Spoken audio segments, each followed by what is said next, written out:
You want to know how fast a life can unravel? Try standing in the middle of your office where you've shown up every day for 5 years. Never late, never loud. Never even noticed stand feeling a pair of cold steel cuffs snap around your wrists, right in front of everyone you thought you worked beside. Yeah, that happened. 1 minute, you're just Emily Walker quiet, focused, ordinary button-up, shirt tucked in a thrift store slacks, hair pulled back so tight you could set your watch by it. The next, you're the spreadsheet mouse everyone secretly laughed about, getting led away by the FBI for a crime you didn't commit, while that guy from marketing pipes up. So the mouse finally slipped, and Jessica the queen of fake smiles and designer scarves just beams like she'd been waiting her whole life for this. I wish I could say I fought, yelled, pleaded my case, but you know what? I just stood there, staring at the floor, feeling every single whisper burn through me.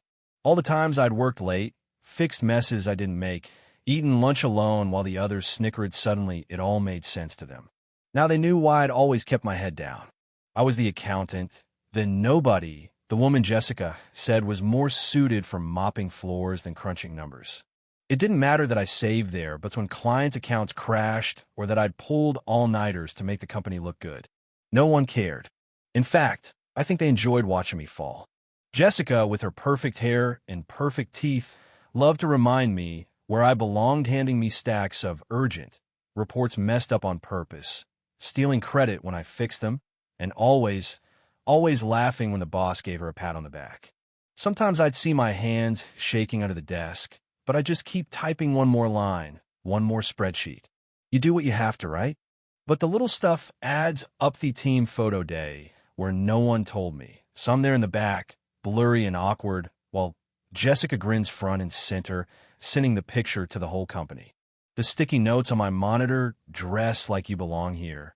And the days when even the janitor, Carl, was the only one to offer a cup of coffee and a real, honest, don't let them win.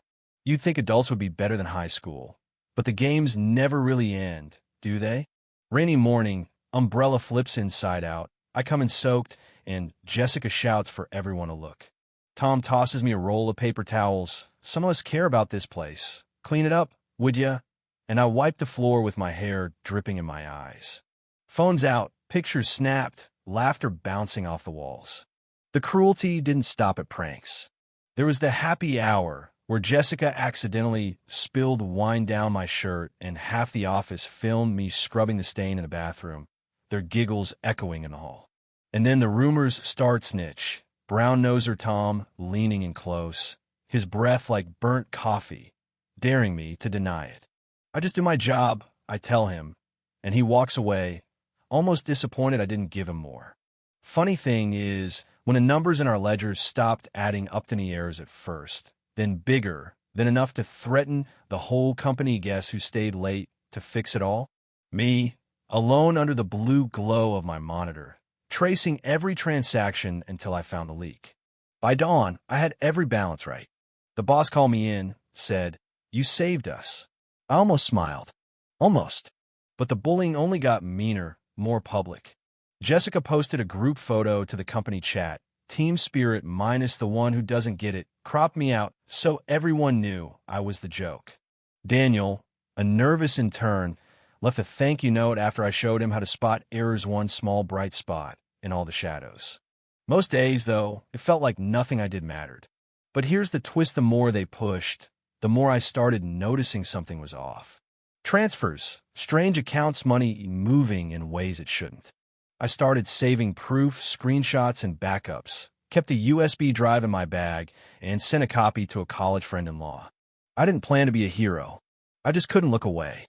Ms. Patel, a client auditor, noticed my work, handed me her card. "You caught what my team missed.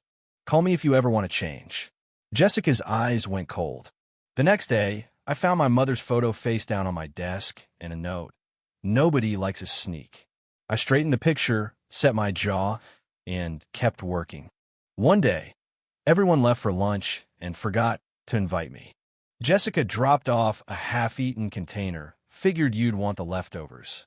I pushed it aside, went back to my spreadsheet.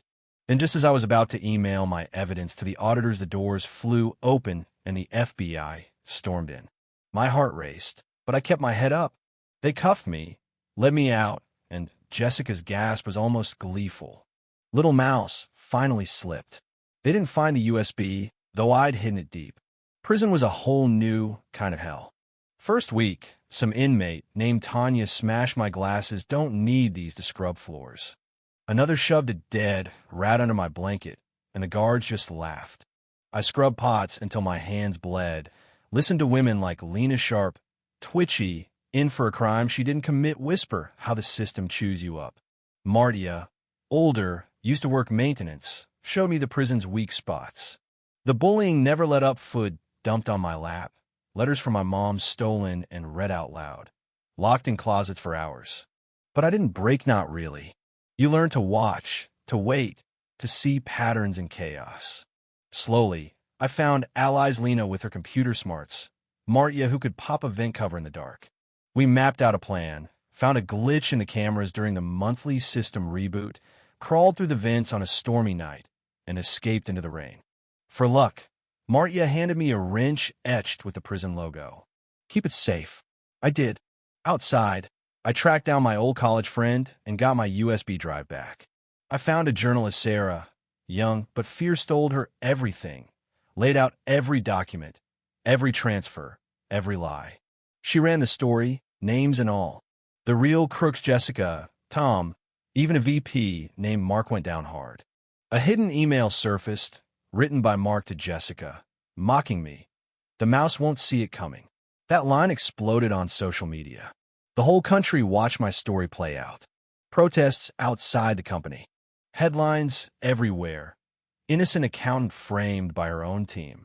I never went. I was at my mother's bedside, reading letters from strangers, my fingers curled around that prison wrench. Court moved fast. Jessica broke down, confessed she'd planted the evidence. Tom tried to run. Mark took a plea. Guilty, everyone.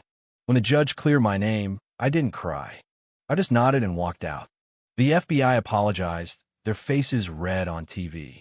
My old enemies lost everything: their jobs, their reputations, even their families in some cases. I didn't watch. I took a settlement, paid my mother's bills, took a job at a better firm. On my first day, I stood in front of a new group of nervous interns, same old shirt, and said, "You don't need to be loud. You just need to be right." They listened. Maybe they believed me. Sarah's article went viral, inspiring whistleblowers at other companies. For a while, my name was everywhere: Emily Walker Truth.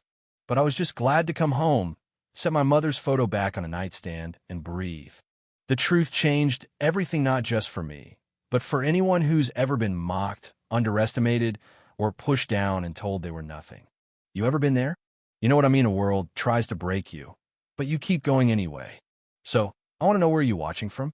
Have you ever seen someone like Jessica or Tom get what they deserve? Drop a comment below and follow for more stories that remind us no matter how dark it gets, the truth always finds a way out.